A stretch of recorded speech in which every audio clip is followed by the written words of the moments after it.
கர்த்தருக்கு ஸ்தோத்திரம். கர்த்தராகிய இயேசு கிறிஸ்துவின் இன்ப நாமத்தில் இனிய வாழ்த்துக்கள். இன்றைய தியானத்திற்காக ஜெபித்த பொழுது தேவன் தந்த வசனம் லூக்கா எழுதின சுவிசேஷம் 12ஆம் அதிகாரம் 56ஆம் வசனம். மாயக்காரரே, பூமியின் தோற்றத்தையும் வானத்தின் தோற்றத்தையும் நிதானிக்க உங்களுக்கு தெரியுமே, இந்த காலத்தையோ நிதானியாமற் போகிறதென்ன?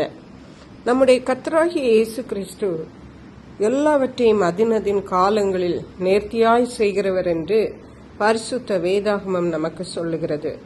அப்படியே இயேசு கிறிஸ்துவின் வருகையும் அவர் பிதா ஒருவருக்கே தெரிந்த நேரத்திலே அது நடைபெறும் என்று பரிசுத்த வேதாகமம் நமக்கு சொல்லுகிறது.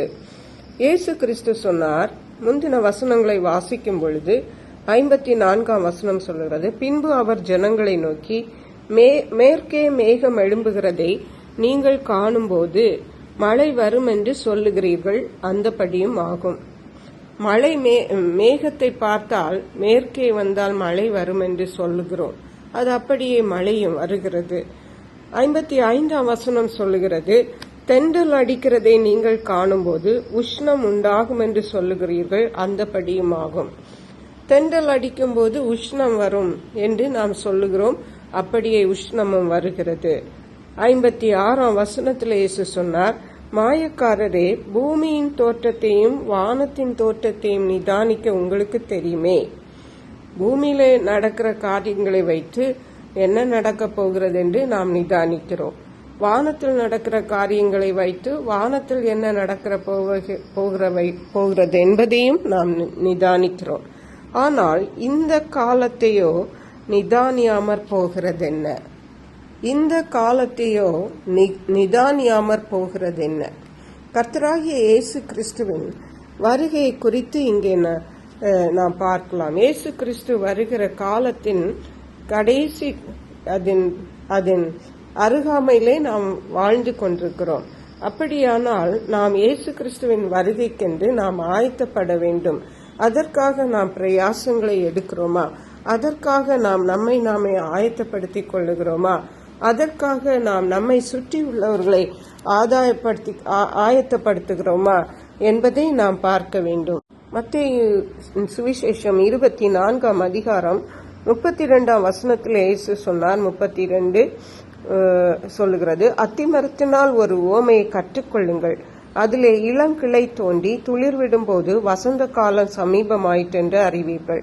33 சொல்லுகிறது, அப்படியே இவைகளை எல்லாம் நீங்கள் காணும்போது அவர் சமீபமாய் வாசல் அருகே வந்திருக்கிறார் என்று அறியுங்கள். ஹல்லேலூயா. இந்த அதிகாரத்திலே 6-7 வசனங்களை வாசிக்கும் பொழுது, யுத்தங்களின் செய்திகளையும் கேள்விப்படுவீர்கள், கலங்காதபடி எச்சரிக்கையாயிருங்கள். இவைகளையெல்லாம் சம்பவிக்க வேண்டியதே, ஆனாலும் முடிவு உடனே வராது.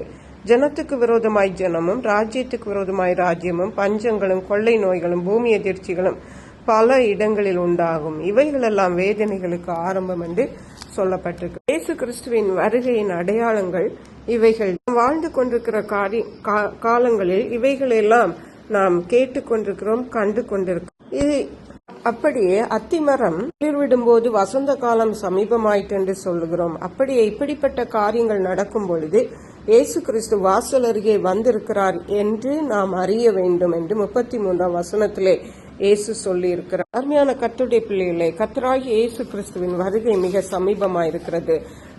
அவர் வாசல் அருகே வந்திருக்கிறார். ஆகவே இனி அவர் இந்த உலகத்துக்கு வருவதற்கு ரொம்ப காலம் ஆகாது. நாம் நம்மை நாமே ஆயத்தப்படுத்துவோம், நம்மை சுற்றி உள்ளவர்களை ஆயத்தப்படுத்துவோம்.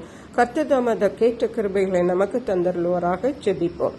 எங்களை கிருபையை நேசித்து பாதுகாத்து வழி நடத்துகிற அன்பின் தகப்பனே, ஆசீர்வதிக்கப்பட்ட இந்த நல்ல நாளுக்காக நன்றி. இந்த நாளில் கர்த்தருடைய வருகை சமீபமாயிருக்கிற நாட்களில் நாங்கள் வாழ்ந்து கொண்டிருக்கிறோம் என்பதை நாங்கள் நிதானித்து அதற்கேற்றபடி கர்த்தருடைய வருகைக்கு பங்குள்ளவர்களாக எங்களை ஆயத்தப்படுத்துவோம், எங்களை சுற்றி உள்ளவர்களை ஆயத்தப்படுத்துவோம். கர்த்தரங்களை கிருபை தருவீராக. நன்றி பரிசுத்த ஆவியானவரே, துதிகன மகிமை உமக்கே செலுத்துகிறோம். இயேசு கிறிஸ்துவின் இன்ப நாமத்தில் ஜெபிக்கிறோம் அன்புள்ள பரமபிதாவே, ஆமென். இயேசு கிறிஸ்துவின் சுவிசேஷம் ஒவ்வொருவரையும் சென்றடையும்படியாக இந்த செய்தியை உங்கள் நண்பர்களுக்கு அனுப்பி வைக்குமாறு தாழ்மையுடன் கேட்டுக்கொள்ளுகிறேன். கர்த்தர் தாமே உங்கள் அனைவரையும் அபரிதமாய் ஆசீர்வதிப்பாராக.